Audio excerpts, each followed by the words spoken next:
قرآن مجید کے اندر جہاں روزے کی فرضیت کا ارشاد فرمایا، وہاں ساتھ یہ بات فرمائی کہ اس لیے تمہارے اوپر روزہ فرض کیا گیا ہے تاکہ تم متقی بن جاؤ۔ یہ مقصد روزہ ہے، اللہ یہ چاہتا ہے، ورنہ اس کو کیا ضرورت ہے کہ بندے کو بھوکا اور پیاسا رکھے؟ وہ تو چاہتا ہے کہ یہ برائیوں سے باز آ جائے۔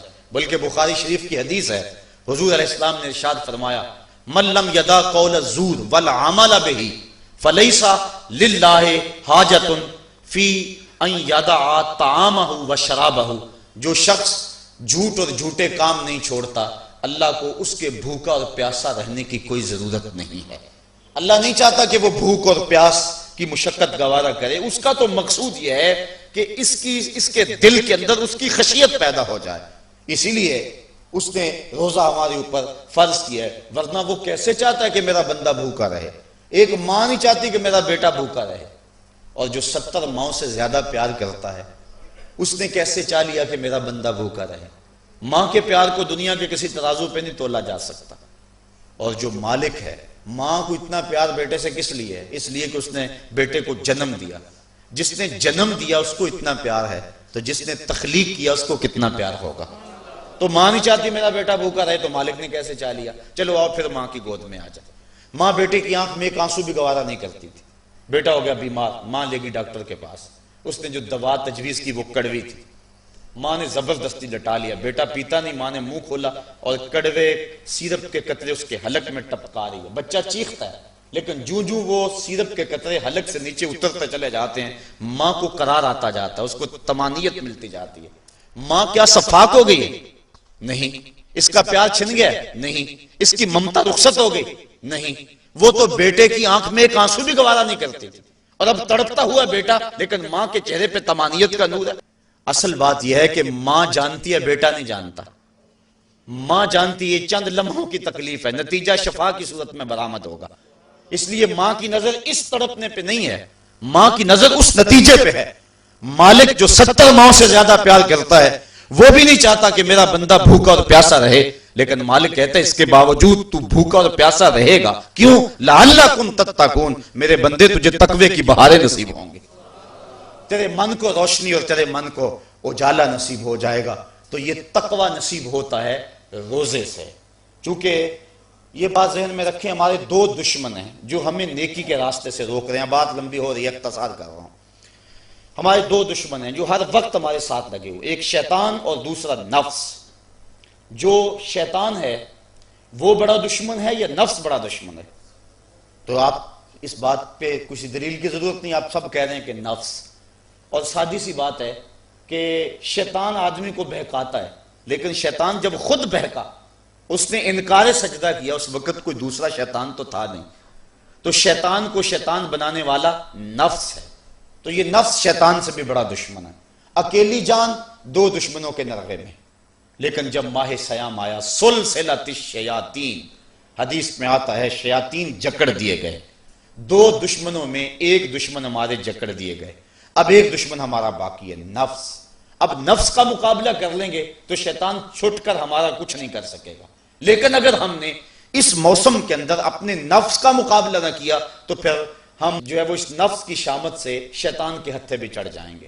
اب نفس کی تربیت کیسے کریں؟ اس کی تربیت بھی روزے سے ہوتی ہے۔ آپ کہیں گے وہ کیسے؟ تو شیخ فرید الدین عطار کا قول سناتا ہوں۔ شیخ فرید الدین عطار کون شخص ہے؟ کسی معمولی شخص کا نام شیخ فرید الدین عطار نہیں ہے۔ علامہ اقبال کے روحانی پیشوا، جن کو وہ مرشد رومی کہتے ہیں اور اپنے آپ کو مرید ہندی کہتے ہیں، اور یہ بات ذہن میں رکھیں کہ اقبال نے رومی کو ویسے پیر نہیں مان لیا، بڑا چن کے پیر تلاش کیا اقبال نے، بلکہ جب پیر 2 ہوں اور دونوں ہی بڑے قابل ہوں اور مرید کے لیے مصیبت بن جائے کہ ادھر جاؤں کدھر جاؤں، امتحان تو اس وقت ہوتا ہے۔ اب اقبال کے لیے جو ہے وہ 2 چیزیں تھیں، ایک راضی اور ایک رومی۔ اقبال کہتا تھا میں رومی کو پیر مانوں یا راضی کو پیر مانوں، چونکہ راضی استدلال کا شہنشاہ ہے اور اقبال فلسفے کا امام ہے۔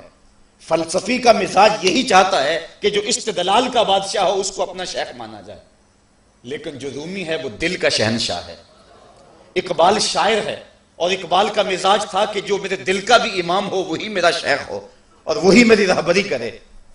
تو اقبال جو ہے وہ الجھا رہا ہے اس معاملے میں، کیا کروں؟ وہ خود کہتا ہے اسی کشمکش میں گزری میری زندگی کی راتیں، کبھی سوز و ساز رومی، کبھی پیچ و تاب رازی۔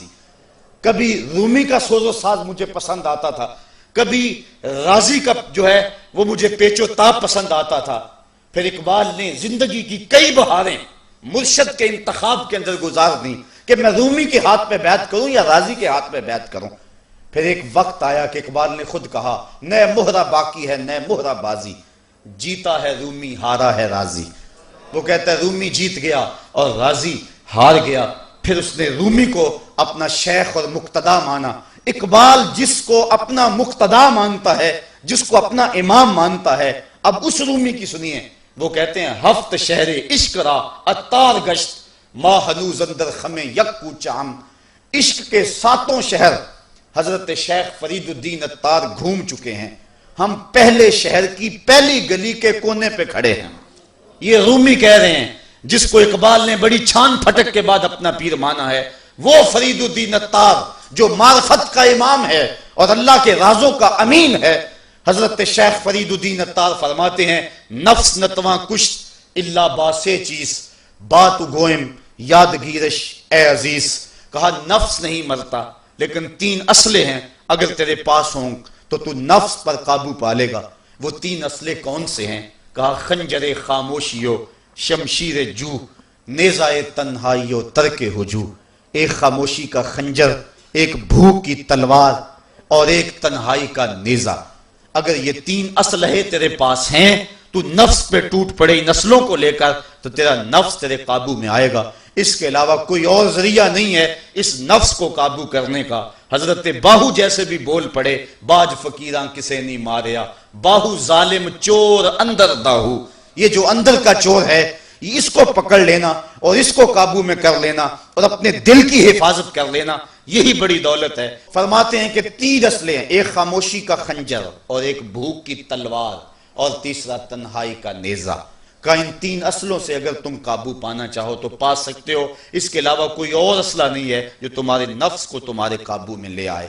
تو پھر بھوک کی تلوار ایسا اسلحہ ہے جو نفس کا سر کاٹ دیتی ہے۔ اور میرے اور آپ کے آقا و مولا، قلب و دل و نگاہ کے مرشد اولین حضور نبی رحمت صلی اللہ علیہ وسلم نے فرمایا یا معاشر الشباب من یستطع منکم الباء فلیتزوج فإنہ اغض للبصر واحسن للفرج فمن لم یستطع فعلیہ بالصوم فإنہ لہ وجاء۔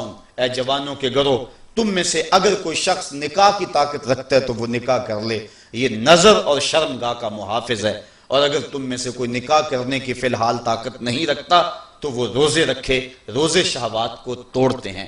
تو نفس کی تہذیب بھوک سے ہوتی ہے، اور بھوک ایک ایسا اسلحہ ہے کہ جس سے ہم اپنے نفس کو قابو میں لا سکتے ہیں۔ حضرت نظام الدین اولیاء علیہ رحمہ جو تصوف کے سرخیل اور امام ہیں، آپ فرماتے ہیں کہ آدھی فقیری روزہ ہے اور آدھی فقیری باقی سب کچھ ہے۔ تو روزہ اگر نصیب ہو گیا تو پھر مالک کا قرب مل گیا۔